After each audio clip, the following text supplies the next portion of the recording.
Hey, my friend, and welcome to Aligned to Rise, the podcast for ambitious women who are ready to rise above their symptoms, release old limitations, and fully rise into their true power and potential.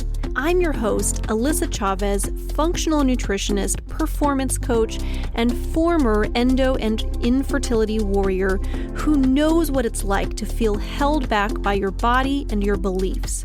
I've taken a journey of true healing from the inside out so that I can show up feeling great in my body, confident and unstoppable. And now I'm here to help you do the same. Through a blend of functional nutrition and deep mindset work, this show will empower you to reclaim your vitality, trust your intuition, and live unapologetically in your purpose. If you're ready to align your body, mind, and spirit so you can rise to your highest potential, you're in the right place. Let's rise, my friend. This show was created for educational purposes only and should not be used as a replacement for medical advice or treatment. Hey, my friend, and welcome back to the podcast. I am so pleased to introduce today's guest. Her name is Kate Douglas, and she is a fertility awareness educator. She's super passionate about body literacy, in particular, in all stages of life. She is the founder of Earthbody, which is an online hub for classes in cycle health, and she also serves as the head of the research committee at the Association of Fertility Awareness Professionals, which is fantastic. Now, if you're not aware of what fertility awareness is, I will let Kate share more about that with you in today's podcast episode. However, I did want to take a moment to share how important that's been in my own journey, because I went to school, of course. I took biology and the necessary classes where we learned about the female cycle and fertility and how all of this works. And I thought that I did have an understanding. That is, until I actually decided that I was ready to start a family and found that when I began that journey, there was so much that I didn't know. So many signs that my body was sharing with me that I didn't really understand how to interpret. So much about just fertility and what times in your cycle you're actually able to conceive. And I truly feel like connecting with your body, really understanding what your symptoms are trying to tell you and how your body actually works are some of the most valuable tools that you can have in your possession. And here's the cool thing, that knowledge doesn't cost a thing. Just listen to this podcast episode and you will get a better understanding of your body and how all of it works. And whether you have fertility goals in mind, or even the opposite. Let's say you're trying to prevent pregnancy at this particular moment in your life. Everybody's on their own journey, or forever in your life. That's okay too. And this fertility awareness method, although it does have fertility in the name, truly it's for everybody who wants to just understand their bodies better. So with that, I will let Kate take it away. We had such a fabulous discussion around all of these topics, and I can't wait for you to hear. All right. Hi, Kate. Thank you so much for joining me on the podcast today. I am super excited to have you here. I'm thrilled to be here. Thanks for having me, Alyssa. Yeah, absolutely. Well, I would love if you can start us off today just by sharing a little bit about who you are, what you do, and just what got you into doing what you're doing. Of course. So I am a fertility awareness educator. I got certified from the Wells School of Body Literacy last year, and I currently run an online hub called Earthbody, which offers classes in cycle charting and body literacy for individuals and professionals. And for those what got me into it? So I was looking for a non-hormonal method of birth control in my 20s. I was in a committed relationship and I realized I had to start thinking about this seriously. And my friend referred me to my mentor, Sarah Bly, a charting class that she was offering. And I took this class and I could not believe the information that she shared. When she said I couldn't get pregnant 365 days a year, I said, that can't be true. I would have learned that. Someone would have said that to me. I don't understand these really basic principles that I felt it shattered my brain. And the deeper I got into this work, it was a combination of rage that I felt like I didn't know this information earlier, and an urgency to become a keeper of this knowledge and share it widely because I went through such a personal and empowering journey with it. And I was excited to talk about it with everyone. And I still am now. I'm very excited to talk about it all the time. I love that. Well, I'm so excited to chat about it with you today. And I think what you said is so true and so powerful. Just the whole idea that, gosh, there's so much about our bodies that we're just not taught. I mean, I took the basic sex ed in school and biology class and thought that I had it all figured out and knew how my body worked. And then similarly, I got into my even late 20s and then started, reading books about fertility and how my body actually works and was just blown away. So Absolutely. I had someone who just took my cycle charting course who's in their 40s, and they texted me recently saying, how am I 41 and learning this? This is wild. So it's basically the sex ed that you wish you had had. It's the sex ed that I wish I had had. And I feel really, that's what I feel. I feel very strongly about that. Absolutely. Well, for those who may not be super familiar with fertility awareness and just body literacy in general, I would love if you can just share a little bit about what that means, what that looks like, what kinds of things people may not know about their own bodies. Absolutely. So, body literacy is a term that was coined by a fertility awareness educator named Laura Werschler in Canada. But there's also some evidence to it being connected to this organization called Tathapi in India. I learned it from my mentor, Sarah Bly. My definition of body literacy is an embodied understanding of our physiology that is grounded in both intellectual understanding and kinesthetic experience so that we can make decisions for ourselves and our community and our world that are aligned with our values. And fertility awareness is a tool of body literacy, basically. Fertility awareness is a practice that about tracking your menstrual ovulatory cycle. There are many kinds of fertility awareness based methods. The one that I teach is a symptothermal method, and it's really simple daily practice comprised of daily biomarker checks and optional secondary signs, writing those down and interpreting them. Really simple. It takes under 5 minutes a day, basically. Awesome. And that's really the method I'm most familiar with myself. So that's perfect. So for those who may be brand new to all of this, what are those biomarkers? What are those symptoms that you're looking for in your body? And what exactly can that tell you about your fertility, your fertile window?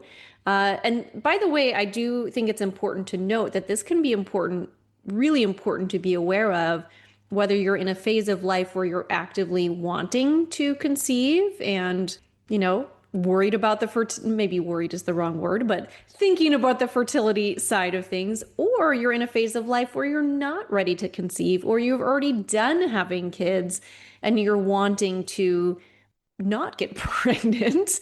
It's very important to be aware of this really from either direction, just having the understanding of what your body's telling you along the way as far as where you are in your cycle. So I would love if you can just share, what does that look like? What are those symptoms that you're looking at? And what can that tell you about where you are in your cycle?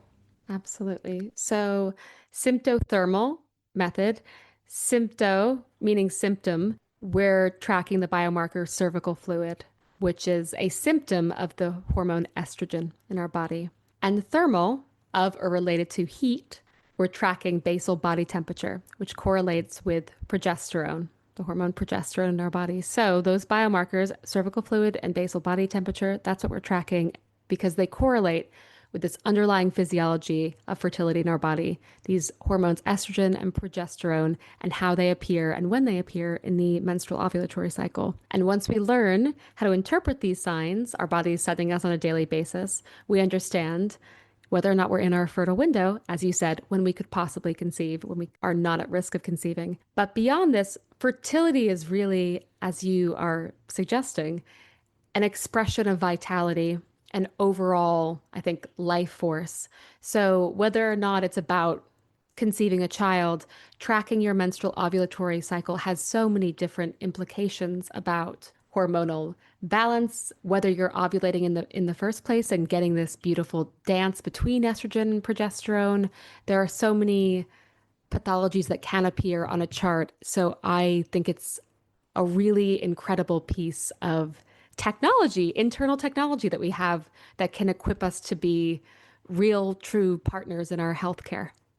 So true. I feel like I've learned so much in the times that I have tracked my cycles. I've gone through different phases of really being on top of cycle charting and tracking, other phases where I feel like once I kind of got the rhythm down, it's almost like I didn't need to be quite as on top of it because I'm just more Heard. aware now of my body. And oh, I've got some egg white quality cervical fluid today. Cool. I must be near ovulation. And we can definitely talk more about that in a second as well. But it's so interesting just how much information you can get even by looking at your temperature daily and seeing the fluctuations there. Because even though it's fairly minor, the actual amount of temperature fluctuation in the grand scheme of things, but it can really show you a lot about what's going on in your body. So I really would love to talk a little bit more about both of those pieces just because I find it to be so fascinating.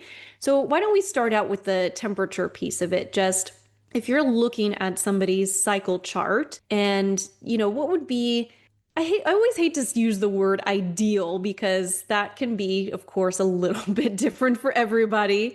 It's not like there's one perfect chart, we know what it should look like, but in general, what would be like a normal, healthy change in the temperatures? What would you see on a chart? And what are some of the things that you can maybe glean from looking at a chart if things are a little bit off or something isn't quite clicking in the body? What can you learn just by tracking your temperatures? And I guess I should also ask alongside that, how do you track your temperature? What does that look like? All right, good. We'll start there. So we track basal body temperature, which is using a thermometer, not a quick read, a thermometer that takes your temperature for at least 30 seconds. And first thing when you wake up in the morning. So in my charting class, I teach you some rules around this. Why is it the first thing? What might affect your temperature, like travel, like illness, like mouth breathing when you sleep. So there's some mitigating factors here, but there are rules around that. But essentially, you're trying to get your resting body temperature before you get up, before you do anything in the morning. Now, over the course of your cycle, of an ovulatory cycle, I'll say, meaning a cycle where you ovulate, and ovulation is when you release an egg out of the ovary, right? It's a lovely hormonal dance that leads up to this crescendo of ovulation. The egg is released from the follicle out of the ovary wall. Ovulation, wow. And after ovulation, that empty follicle, which is now called the corpus luteum, secretes progesterone, which is a hormone. And this hormone causes the basal body temperature to rise. And when we're talking about rise, it's usually less than a degree Fahrenheit. It's, it's pretty subtle. That's why we need more sensitive thermometers, right?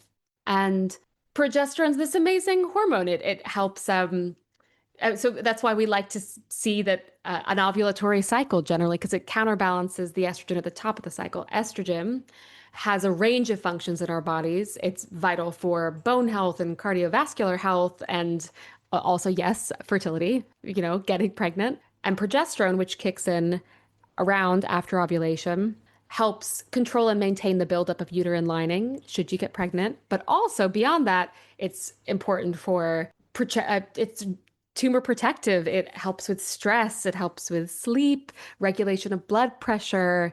So between these two, there's a dance. And if you are not ovulating, so generally speaking, it's nice to see ovulation on a chart because if you're not ovulating, you're not getting these amazing benefits of progesterone. And I see quite a few clients who are looking to come off of hormonal birth control, which sometimes can result in an ovulatory cycle, meaning that they're not having this beautiful hormonal dance. If you were watching me right now, you'd see that I'm wiggling my hands all over, doing these hormonal cascades, etc. But with some forms of hormonal birth control, you're seeing just flat lines across the board hormonally. And with that, you are not getting this inherent physiological, yin and yang, I should say. So, not to generalize, there are many times when an anovulatory cycle is quite normal, like postpartum, for instance. And if you're coming off of hormonal birth control, it's normal to not experience ovulation right away. But looking at a chart, it's great to see a biphasic chart, which is where we see the lower group of temperatures and we also see a higher group of temperatures, suggesting ovulation. Awesome. Thank you for clarifying all of that. Yeah, it's so fascinating to see that and just how much you can really learn about what's happening with the hormones in your body and ovulation. It's very cool when you see that chart, especially if you look at just a whole cycle from beginning to end and you can actually see those hormone fluctuations. You can typically pinpoint, around when ovulation happened in your cycle, which definitely can be very important whether you are actively trying to conceive or you are actively trying to not conceive. Knowing when you ovulate is super important because actually, let's even circle back. I do want to come back to the cervical fluid as well, because that's another just fascinating topic. But before we do that, I would love to even chat a little bit about, you mentioned earlier, like, oh, who knew I couldn't get pregnant 365 days a year? So now that we've talked a little bit about how the cycle or how the hormones fluctuate throughout your cycle and ovulation and all of that, how would you know when during your cycle that you are fertile? How many days is that out of your cycle typically? How would you kind of pinpoint that, at least on a general basis? I know there's a lot of individuality to that as well. There's a lot of individuality to it, and I will say a lot of people come to me because they're concerned whether their cycle is normal. So I can discuss some ranges, but with all of this said, what is amazing about learning to chart your cycle rather than relying on an app, rather than looking at other people's cycles, it is, as we spoke about earlier today, this bio-individuality. It's your cycle now in the present tense. So your cycle is subject to change month to month. We don't always ovulate in the middle of our cycles. There's stress, there's mitigating factors, right? So it's such an intimate and personal experience, I'll say. So normal ranges, I would say. I would say bleeding, generally speaking, we can see a bleed between 4 and 7 days. We like to see an ovulation can really range depending on a lot of things in the body. I would say that we really are looking at the health of the luteal phase, which is the days after ovulation, which corresponds to the health of the corpus luteum, right? The corpus luteum generally lives for 12 to 16 days around there. And so if it's longer than that, you might be pregnant or you might have a luteal cyst, which is a little bit more rare. So, but these generalities, again, while your cycle may be consistent, relatively consistent month to month, it's very subject to change. Leading up to ovulation, when we look at that biomarker of cervical fluid, we're looking for any cervical fluid. In our line of work, we're basically saying any cervical fluid is potentially fertile. And when you learn the guidelines of a fertility awareness method, it's going to tell you how to discern what that means, what kind of cervical fluid you have. But we are looking, especially around ovulation, at often highly estrogenic fluid, which is slippery, stretchy, watery, and clear. Those are sort of the magic buzzwords. So any fluid that you have that falls in any of those categories is potentially highly estrogenic and suggests that you might be closer to ovulation. Huge asterisks. This is really not true for everyone. Some people may experience a different kind of cervical fluid that might still be fertile. Some people might experience some secretions that are not fertile because they're farther out than 6 days from ovulation. also we're again, I think what's so great about this method is that you learn the underpinning physiology about why and how you could possibly conceive. So it's not just applying these numbers to your cycle and trying to do the math of like, oh gosh, okay, so like 6 days plus this, da, da, da. You're understanding the function of estrogen. You're understanding the function of progesterone. You understand how to determine ovulation in hindsight on your chart.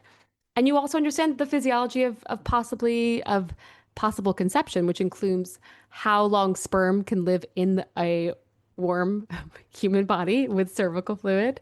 Sperm needs an alkaline environment, it needs warmth, and it needs nourishment to survive. So if a person ejaculates into the air, the sperm will survive less than an hour.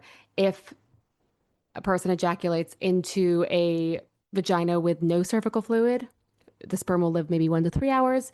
But with cervical fluid, sperm can live up to 5 days. So that's why we have these protocols in place. So often you hear this generality, which is you're only fertile 5 to 6 days of your cycle. I don't like to perpetuate that because it's not true for everybody, and but that's why the rules that we have in fertility awareness are in place, because we have an understanding of all of these different physiological factors, and you can make your informed decisions accordingly.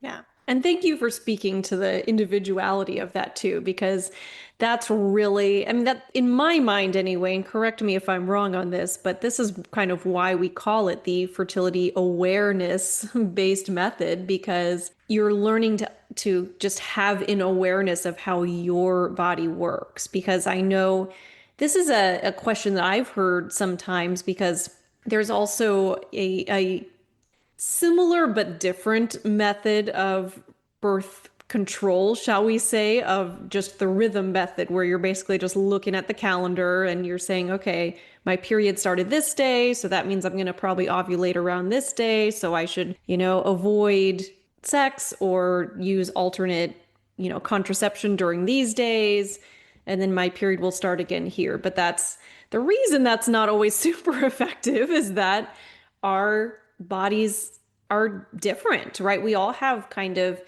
different regular rhythms, but also just knowing that things can be impacted by, like you said, if you're traveling, if you get sick, if you're even just going through a really stressful event, ovulation can be delayed, or sometimes you will have an anovulatory cycle. And just being able to be aware of what your body's telling you, whether that is looking at the cervical fluid, looking at the temperatures, even just looking at how you feel. I mean, I know for me, paying attention to my libido has definitely been a big factor in figuring out kind of where I am in my cycle, because that sure fluctuates, or just energy levels in general, my desire to be in social situations. I mean, there's so many other things where it's like, oh, I must be near ovulation because I'm experiencing X, Y, and Z. And a lot of that is just from, I've now spent probably the past probably close to a decade now in really learning my body, becoming aware of the patterns. So I feel like I have more awareness, but I certainly didn't start there.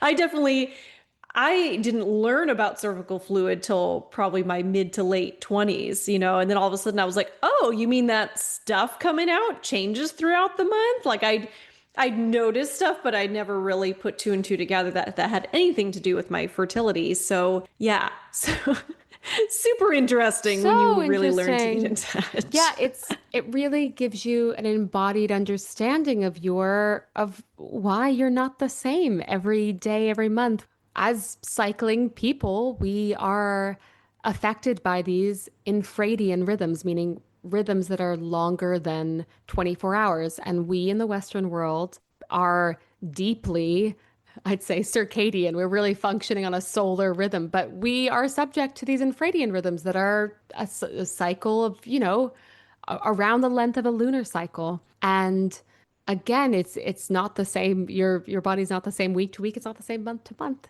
because life happens and your cycle happens, and your cycle is affected by stress and sleep and nutrition and illness and more. And that's both common and normal. I'll also say that this is one of the reasons why the symptothermal, an observation-based method, which is assessing your fertility on a day-to-day basis, is going to be more accurate than something like the rhythm method. So the rhythm method is a calculation method. It emerged in the 1930s out of it was created by a Roman Catholic physician to and taught the method to Catholic couples primarily, and it analyzes past menstrual cycles to determine fertile days. But as I've said, your cycle is not the same every month.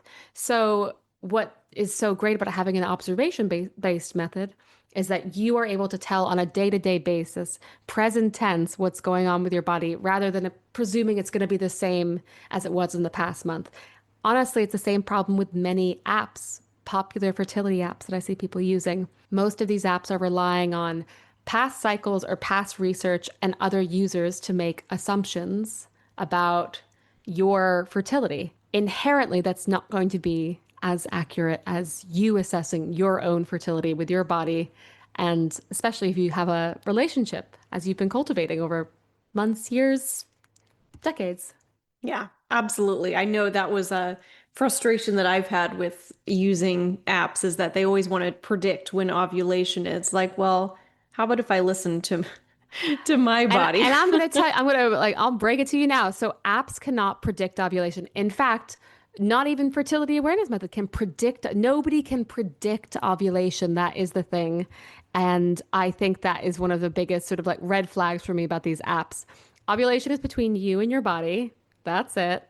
And fertility awareness does not pretend to predict ovulation the way that some apps do. You determine whether ovulation has occurred in retrospect. And data shows that 91% of the time, users of this method can estimate their ovulation within 2 days. So it's pretty darn accurate. But again, determined in hindsight and not an app saying you ovulated this, you're going to ovulate this day, which is, I think, a little bit irresponsible. Yeah, absolutely. That's where you have to just have self-awareness, right? Know thyself. Exactly. Love Exactly. that. Well, thank you so much for sharing all of that. I think just from my perspective, just knowing all of this, understanding how all of this works is just so empowering because it allows you to really learn to work with your body rather than working against it, trying to fight it, learning to just have more awareness of what's happening, how things are fluctuating through your cycles. I think that's super key to just like you said, it can be challenging sometimes as a woman to just live this, everyday go go go kind of life when our hormones are fluctuating quite a bit. We have a lot more ups and downs with our energy and mood and all of the things. And it's it's one of those things we have two choices. We can either just completely fight that and try to just make our bodies mold to whatever we want, which generally doesn't work out very well. Or B, we can learn to really tune in, listen to our bodies, become more aware of our body's needs and where we are, and learn to really live in harmony with our bodies and our cycles. And there's just something so beautiful about that. Well said. It's a real renewable resource in my life, I'd say, that knowing how your cycle works, putting your lived experience in a physiological context is it doesn't just engender awe for your body and sort of just a renewed, fascination and respect, but it also can empower you with tools that you need to spot irregularities and get support that you need. I know that for myself, I've been able to seek interventions and protocols based on information on my chart, which is so incredible. And I don't know where I would be without that. I know what days I want to go in and get my estrogen tested versus if I just walk into my PCP office, they're going to say, sure, test your estrogen any day. But I know I have a little more specificity with this knowledge about understanding what I'm looking for and why. So I think I just think it has such a wide range of applications and yeah, I'll talk about it to anyone who will listen. So drop me a I line. love that. I love that. So I'm just curious for you because I know you're very passionate about the work that you do and helping to bring this awareness to the world, which I love that mission. I'm just curious for you personally, what do you feel like is the biggest tool or learning or anything that's brought to your personal journey, your life by doing this work, doing this fertility awareness and body literacy and just really understanding? What has that really gained for you?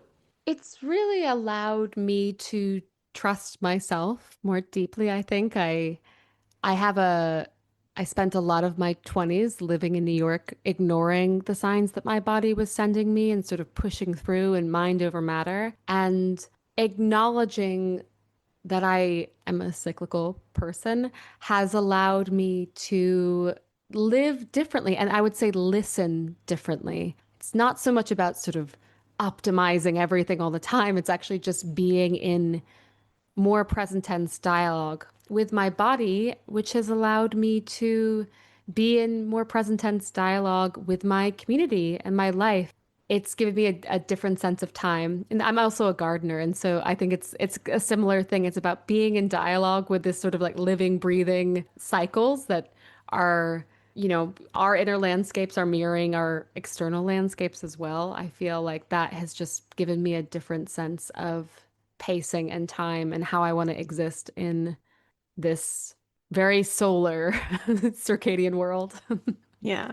Love that. Thank you so much for sharing that. I think that's so beautiful. So I know after listening to this, people are going to want to hear more about you and your work that you do and connect with you and learn from you. So we will definitely link to all of this in the show notes as well if you are listening on the go. But I would love if you can just share with us the best places to find you and connect with you.